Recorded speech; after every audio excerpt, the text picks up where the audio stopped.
Ladies and gentlemen, the story you're about to hear is true. Only the names have been changed to protect the innocent. NBC brings you Dragnet.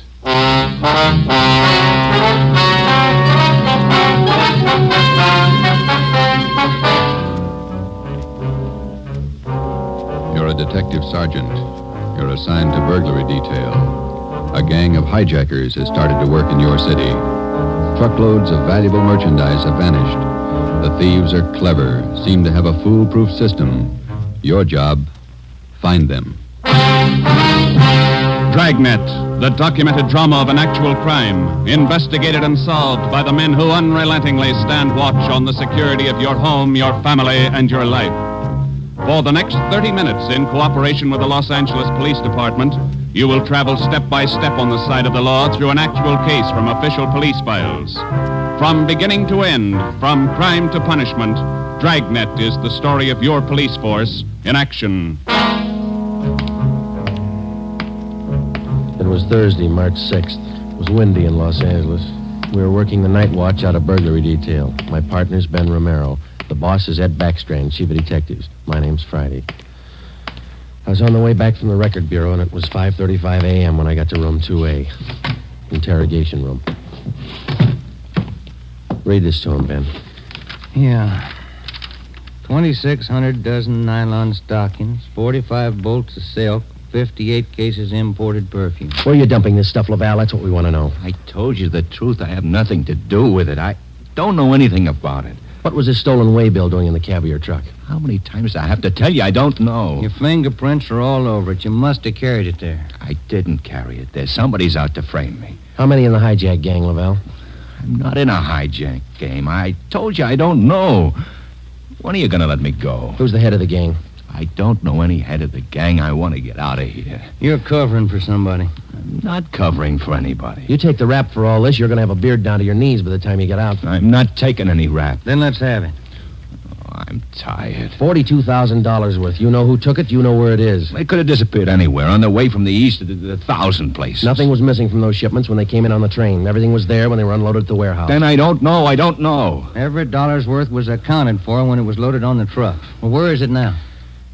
I'm tired. We've been here all night. Laval, let me read it for you again. 2,600 dozen nylon stockings, 45 bolts of silk, 58 cases imported perfume.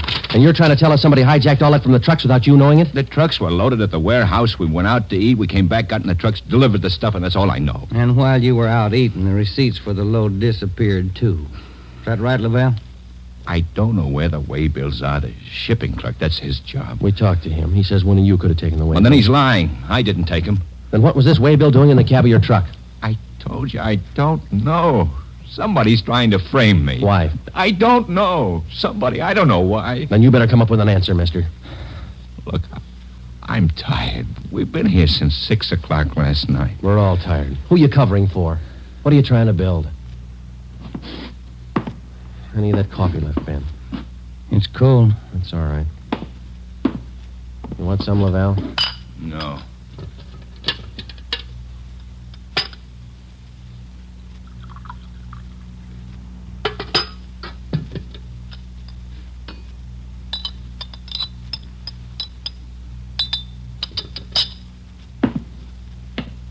All right, now look, let's get one thing straight. We've been here all night. We can be here all day, tomorrow, the day after that, and the day after that. Yeah. We got enough to make you on this. You know that, and we're going to stay with you to tell us the truth, everything. I've told you all I'm going to tell you. If we stay here for 6 months, you got it all. This your home phone, Hillside 8321. That's right, 8321. What time's your wife get up, Laval? What do you mean? Ben, get an outside line. Yeah. You're not going to call my home. It's Hillside 8321, Ben. Outside, please. Don't do that. Don't. Not my wife. Please. All right. Ask the questions again. This time I'll give you the answers. Thomas Laval was 38 years old. He was a well-respected man in his community. Sometimes it's like that. You can question a man for hours, and he'll never give you any information. But somewhere in every man's makeup, there's a weak point. We were lucky enough to find Laval's. He told us that he would give us the locations where the hijacked goods were hidden. He told us the addresses were written on the ledge of a windowsill on the 7th floor of the Teamsters Union Hall. It was 8:30 a.m. On the 7th floor, is that right? Yeah. Do me a favor. Don't make it too big. Well, look, we have to walk through the hiring hall before we get to the elevators in the back. Yeah? These handcuffs. They'll see them, all the guys in the hall. They know me. Can't you take them off my wrists till we get in the elevator? Sorry, Laval. Well, I won't try anything, but don't make me walk in front of them with these on. Sorry. Just till we get in the elevator. Can't you do that? I don't want the guys to see me. Well, here's my overcoat, Laval. I'll drape it over your hands here, and they won't see the cuffs. There you are. Come on.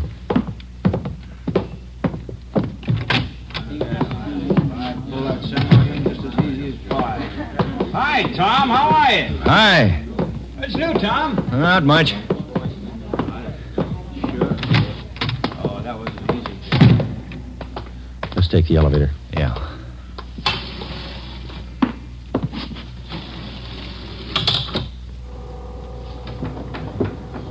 Cigarette? No, thanks. You? Yeah, okay. Thanks.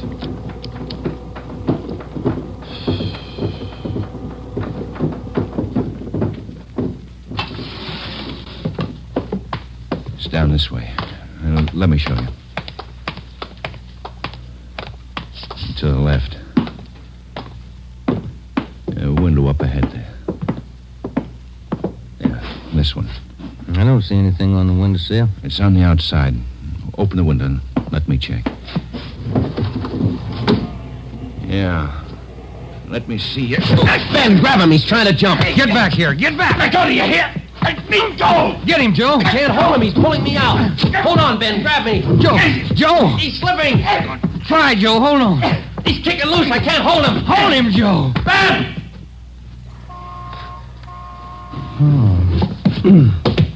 I couldn't hold him. You almost went with him. Let's get downstairs. What happened? Call an ambulance. There's been an accident. Thomas Laval was 38 years old. He was a well-respected man in his community. He died with the same reputation. We had a prisoner who'd met his death while in our custody. In cases like this, we had to have witnesses. By the time we got to the street, the usual accident crowd had gathered. Anybody here see the accident? What you want, witnesses? Yeah. Did you see it? Yeah, we saw it. Let's get their names, Ben. My name's Pete Garfield. This is Jack Morris. We'll be your witnesses. You'll probably be subpoenaed for the inquest tomorrow morning. Sure, we'll be there. We saw you push the guy out the window. We saw you kill him. The next morning at 10 a.m. in the basement of the Hall of Justice, Harold J. Lane, Deputy Coroner, City and County of Los Angeles, read the report of the findings of the autopsy on the body of the deceased Thomas Laval. As is customary at a coroner's inquest, the identification witness was called to testify first. Elizabeth Laval, please. Raise your right hand. Do you solemnly swear that the testimony you're about to give to be the truth, the whole truth, and nothing but the truth, so help you God? Yes. Be seated. State your name. Elizabeth Laval, What is your address? 1216 East Camarillo Drive. What is your occupation? I'm a housewife. What is your relation to the deceased? His wife. Have you viewed the body of the deceased in this office? Yes. Who was the deceased? Husband. Thomas Laval. Is there anything further you wish to add? Thank you. Step down, please. Joseph Friday. Raise your right hand. Do you solemnly swear that the testimony you're about to give to be the truth, the whole truth, and nothing but the truth, so help you God? I do. Be seated. State your name. Joe Friday, What is your address? 4656 Collis Avenue. What is your occupation? I'm a police officer in and for the City of Los Angeles. Are you the investigating and arresting officer on this case? I am. Will you state briefly the facts relating to the death of the deceased? On the morning following the arrest by us of the deceased on suspicion of grand theft merchandise, He expressed a desire to assist us in the apprehension of suspects involved in these thefts and the recovery of property taken in them. Did he assist you? Well, he informed us that if we took him to the Teamsters Union Hall, that he'd be able to obtain addresses of the locations where the stolen property was cached. You then took him there. Yes, we did. What happened? When we arrived, he requested us to remove his handcuffs. We refused. The deceased then informed us that the addresses were written on a window ledge on the 7th floor. When we arrived at the window, under the pretense of searching for the addresses, he threw himself over the ledge. I grabbed his left leg to restrain him, but he kicked loose. Did you at any time have any idea that the deceased planned such action? I did not. What did you do then? We immediately went to the location of the body and had an ambulance dispatched. Do you have anything further to state? No, I have not. Are there any questions from the jury? That's all, Officer Friday. Step down. Peter Garfield. Raise your right hand. Yeah. Do you solemnly swear that the testimony you're about to give to be the truth, the whole truth, and nothing but the truth, so help you God? Yeah? Be seated. State your name. Pete Garfield. What is your address? 1654 North Pico. What is your occupation? Truck driver. Down at General Warehouse. Did you know the deceased? Yeah? How did you know him? I worked with him. And that cop's a liar, and so's his buddy sitting over there. Please confine the testimony of this inquest to facts. Were you present at the time the deceased met his death? I told you I was. And those two cops pushed Tom out of the window. Where were you at the time the deceased was pushed or jumped from the window? Jack and I just left the Union Hall. We were going out the front door when it happened. What attracted your attention? I heard him scream. When I looked up, Tom was falling. That cop was standing at the window watching him. Did you see the officer push him? Yes, I saw him. Did I understand you to say you were on the street outside the building at the time? Yeah. And you saw the officers push the deceased from the window on the 7th floor from your vantage point? Yeah. Isn't it true that that's a physical impossibility? What is? That you could have seen what you testified to from where you were standing? I know they pushed him. You know or you saw? I know, that's all. Tom wouldn't jump out of a window. Then it's true you didn't see the officers push the deceased out of the window? No, I didn't see him. Is there anything further you'd like to add? They must have pushed him. Any question from the jury? That's all, Garfield. Step down. Dorothy River. Raise your right hand. Yes, Do you solemnly swear that the testimony you're about to give to be the truth, the whole truth, and nothing but the truth, so help you God? I do. Be seated. State your name. Dorothy River, What is your address? 211 South Beverly Drive. And what is your occupation? I'm a stenographer at the Teamsters Union Hall. Were you present the morning the deceased met his death? I was. State where you were and what you were doing. I was in our office on the 7th floor doing some filing. Please state what you witnessed. The filing cabinet in our office is by the door. The office faces on the hallway, and the door happened to be open. I heard a commotion and looked out. I saw those two officers struggling with a man. Did you hear any conversation? Yes. I heard that officer there say, "Get back here, get back." The man outside the window yelled, "Let me go, let me go." And this officer here, Officer Friday, said, "He's pulling me out. Hold on, Ben, grab me." How far from the window were you? I'd say about 15 feet. Do you have anything else to add? Yes. As the two policemen started downstairs, Officer Friday said to me, "Call an ambulance. There's been an accident." Thank you, Miss River. Those officers didn't push that man out the window. They were trying to hold him. After hearing additional witnesses, the coroner's jury retired at 11:57 a.m. 8 minutes later, they returned with their decision. The deceased met his death voluntarily and by his own actions. The homicide detail continued the investigation of Laval's death. A week went by. With homicide working one side, we hoped that they might turn up additional leads in the hijacking case. Nothing turned up. It seemed that with the death of Thomas Laval, our leads came to an abrupt stop. On Tuesday morning, March 16th at 9 a.m., we got a call from Chief of Detectives Ed Backstrand. Now, once more, what about the way bills on these shipments? You checked them? Everything we could. Talked to everybody that handled them. And talk to him some more.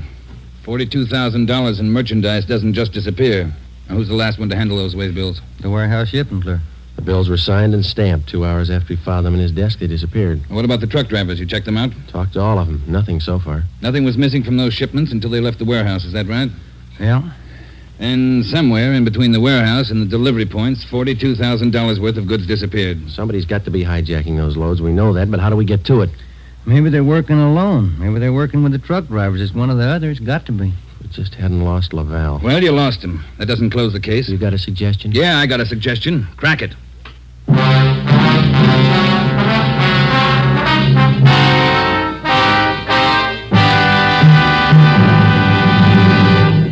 You are listening to Dragnet, authentic stories from official police files. And now, an important announcement. Ladies and gentlemen, we are pleased to announce that starting next Thursday, October 6th, Dragnet will be brought to you by Fatima Cigarettes. We'd like to take this opportunity to thank you, the listener, for your excellent response to our efforts in bringing you these weekly authentic presentations of actual cases from official files. Your letters are the only indications we have that Dragnet is a source of your listening pleasure. We'd like to hear from all of you. Starting next Thursday, October 6th, over most of these same NBC stations, Dragnet will be heard weekly at 10:30 p.m. Eastern Standard Time, immediately following the supper club. Check your newspaper for local release time.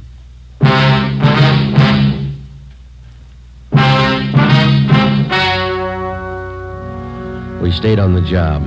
Another week went by. No leads. We spent so much time at the general warehouse where the merchandise disappeared that we almost got to be a part of the crew. We got to know everybody. We made frequent visits to the Teamsters Union Hall, but got us nothing. On Wednesday, March 26th, we reported in for work at 8 a.m. Friday, Romeo. Yeah, Skipper? You fooled around just long enough. They hijacked another load last night. $38,000. What outfit? Same, general warehouse.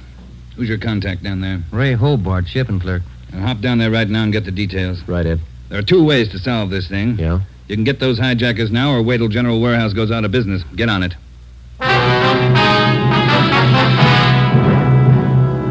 Hobart, who was the shipping clerk on duty last night? I was, working for Siggy, Siegelmeister. He's out with a cold. And you saw the stuff was loaded on the trucks and you checked the waybill. As usual. Everything as usual. Checked the trucks out at 2 a.m., went back to the office, filed the waybills. You work a pretty heavy schedule, Hobart. You started at 2 a.m. and you're still on duty? It took the last 4 hours of Siggy's shift, at 2 a.m. to 6 a.m. He had a cold. I was back here at 10 this morning to start my own shift. When did you find out the waybills were missing on that shipment last night? Just before I went off. Maybe 5:30, 5:45. Well, how about the truck drivers who handled that load, Hobart? You got them? Let's see. I got it right here. Okay. Here you go, Sergeant. Jack Morris and Pete Garfield. Jack Morris and Pete Garfield were brought in for questioning. We double-checked with Homicide and found that their reports on Morris and Garfield tallied with ours. No previous records. Both men had been tailed for a reasonable length of time since their testimony at the Laval inquest. Their actions failed to implicate them. 4 days after the second hijacking, we got a tip from one of our informants down in the warehouse district. He told us that a man in a gray suit had been hanging around the coffee shop next to the Teamsters Union Hall. He was peddling nylon stockings, cheap.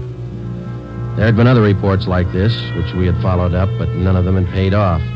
Usually such leads didn't pay off, but we couldn't be sure. They had to be checked.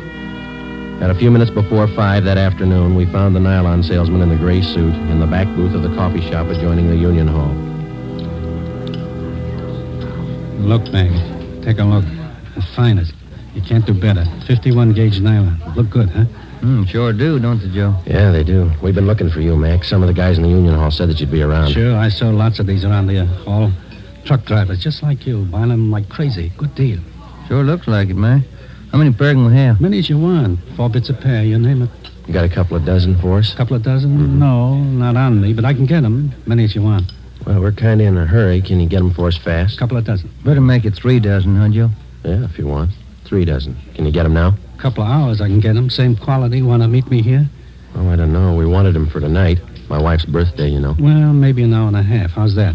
3 dozen, meet you here. Oh, look, Mac, maybe we're both heading the same direction. Can't we go with you and pick up the nylon? Save time for all of us. No, I don't think so. No. Can't you wait? Hour and a half? How's that? Never find a better buy. I'm sorry, Mac. I wish we had the time. Well, where do you have to go to pick up these nylons? Oh, way out. Sunset Boulevard near Fairfax. Can't you wait? I'll make it fast. Can't we pay you and then go out and pick them up ourselves? Huh? No. Don't work that way. No. Can't you wait here? I'll make it fast. We ought to be home now, Joe. Yeah, I'm sorry, mister. We'll have to skip it. Yeah, maybe we can pick up something on the way home, Ben. Candy or something. Wife likes candy. Now, look, fellas, I don't want to see you lose out on this deal. I'll meet you halfway. How do you mean? Look, together we'll go out to Sunset and Fairfax, huh? Near the place. You wait there at the hamburger stand, and in 5 minutes I'll bring you the stuff, okay? Oh, I don't know. We're late already, but... All right, it's a deal. I'll call the wife and tell her we're going to be a little later. 3 dozen, is that right? 3 dozen of the best. You can't do better. All right, I'll be back in just a minute.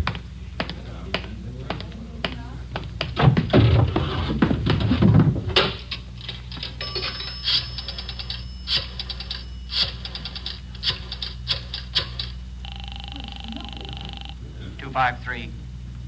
2523. Chief of Detectives Office, Chandler. Mike, Joe Friday, Backstrand there? Out right now, Joe. Well, then do me a favor, Chandler. Make it fast. Get a couple of men out to Sunset and Fairfax as fast as you can. Tell them to watch for Ben and me. You got that? Yeah, what else? We'll drive up in our car with another man. Ben and I will get out of the car and go in the hamburger stand. The other man will walk off. Whoever you get, tell him to follow that man. You got it? Right. All right. Just tail him. See where he goes, see what he does. Okay, Joe, right away. All set, Joe? She got dinner ready? Yeah, just about. We better hustle. Sure. Best deal in the world. Let's go. At 5 minutes to 6, we pulled up at the corner of Sunset Boulevard and Fairfax. It was almost dark. Ben and I got out of the car and started over for the hamburger stand on the corner. We caught a glimpse of Barcy and Kaplan in one of our detective cars parked in a gas station on the opposite corner. They had their eyes on our man. When the traffic signals changed, the man crossed the street and headed down Fairfax. Barcy and Kaplan waited a minute, and then they took off after him. He turned at the next corner and disappeared from sight. Ben and I ordered a cup of coffee, and we sat down to wait. At 6:30, we were still waiting. At 5 minutes to 7, I went across the street to the drugstore and called the office. Barcy and Kaplan hadn't been heard from. Their car, 105K, was not acknowledging calls. I had my call switched from communications to Backstrand's office. Well, they lost him Friday. I don't know how they lost him, but they lost him. Well, who's out there now? Sullivan and Whitney took a detail out there. They're combing the neighborhood right now. Well, how did it happen? A man just doesn't disappear into thin air. That's what I keep telling you about that stuff that's been hijacked. The search for the nylon salesman went on all that night and most of the next day. From his description, we ran a make on him. No previous record. He had disappeared completely. We were right back where we'd started from. The only thing we could do was to start backtracking, re-questioning the people at General Warehouse, the truck drivers, the shipping clerks. We kept a close check on Garfield and Morris, and we went back to the only possible lead still remaining, Mrs. Laval. She could tell us nothing more than we already knew. When we left her, we started on the neighbors for the second time around. For the rest of the day, we canvassed the immediate neighborhood. We got as many opinions of the Lavals as they had neighbors. At 3:30 that afternoon, we visited with Miss Gertrude Langster, a 50-year-old maiden lady who lived almost directly across the street from the Laval house. She'd been out of town the first time we covered the neighborhood. The old saying goes, Sergeant, there's no fool like an old fool. Oh, say, if I told you the chances I had when I was a girl. Yeah, but we just... not truck drivers like that. Laval man, God rest his soul. But fine, wealthy men, bankers, lawyers. Templeton Grant, you remember him? No, banker. ma'am. I was engaged to him once. Butterfly waist. That's what he used to call me. Well, I was slim in those days. Would you like to see some pictures of me as a girl? No, thank you, ma'am. We'd just like to ask you a few questions, that's all. Could you tell us if the Lavals had many visitors to their house in the past 6 months or so? Oh, my, no. Funniest thing, I am the nosy type, Sergeant. I like to know everything that goes on around my neighborhood, and you can take my word for it, the Lavals never had visitors. You know, Sergeant Friday, you remind me of a young man I used to be engaged to just a few years ago. He Yes, looked Miss so- Langston. Now, would you tell us, please, did you have any reason to think that there was something a little out of the ordinary about Laval? Oh, little out of the ordinary, he says, but my dear man, yes. Here he was, a truck driver, and there she was with a home furnished like the Astors. Why, I even used to see him cart some of the things home in that car, his beautiful things, rugs and glassware, bolts of fabric. Oh, gorgeous. And he'd bring these things home after work. Is that it, Miss Langston? Anytime, day or night, weekends, anytime. Mm-hmm. After 4, Joe, we better call office. Yeah. Now, are you sure of all that you've told us, Miss Langston? Sure. Oh, my dear man, of course I'm sure. I watched him week after week. Well, thank you. Won't you stay for a cup of tea? I'll have Josephine fix it. Josephine? No, thank you, ma'am. Well, then, perhaps a glass of sherry? Thank you, no. But there is something. Yes? I wonder if we could use your phone, please. Oh, yes. In the hall, next to the umbrella stand. Thank you, ma'am.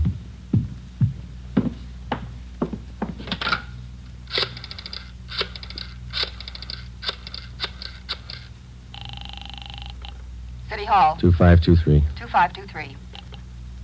Thanks, Trent. Friday, Ed. Nothing much here. Well, there's something here. Barcy and Kaplan just called. Pete Garfield left his house half an hour ago. Then he picked up Morris. What's so unusual about that? Nothing, except the guy driving the car is the little man in the gray suit, the nylon salesman.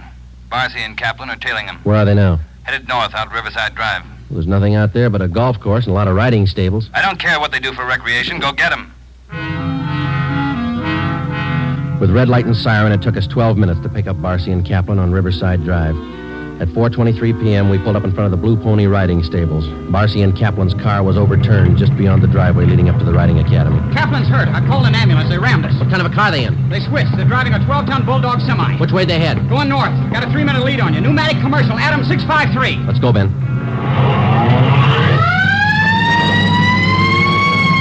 Can you see him, Joe? No, not yet. Watch that crossing.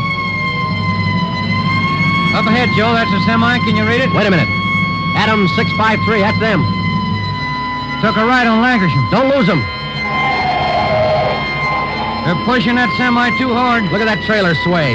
They'll have to stay on Lancashire. They're going too fast to turn now. Traffic's closing in up ahead of them. They better not turn. That's what they're doing. Look at that trailer whip. They're going over. Into that storefront.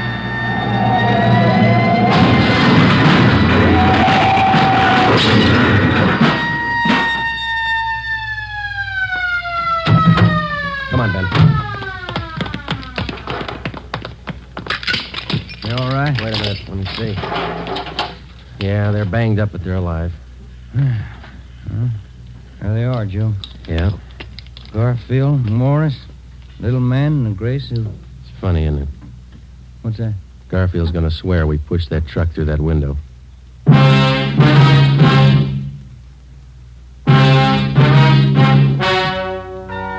The story you have just heard is true. Only the names were changed to protect the innocent. Peter Garfield, Jack Morris, and John Dolfo, the stocking salesman, were hospitalized and later brought to trial. They were convicted on charges of grand theft and received sentences as prescribed by law. They are now serving their terms in the state penitentiary. You have just heard the 18th in a new series of authentic cases from official files. Technical advice for Dragnet comes from the Office of Acting Chief of Police W.A. Wharton, Los Angeles Police Department. Tonight's program is dedicated to motorcycle officer Elmer Forsman of the Fresno, California Police Department, who on the afternoon of October 6, 1946, gave his life so that yours might be more secure. Remember, starting next Thursday night, October 6th, Fatima Cigarettes invite you to listen to Dragnet immediately following the Supper Club. That's 10:30 p.m. Eastern Standard Time over most of these same NBC stations. Check your newspaper for local release time. Dragnet came to you from Los Angeles. Judy Canova joins the star lineup of Saturday shows tonight on NBC.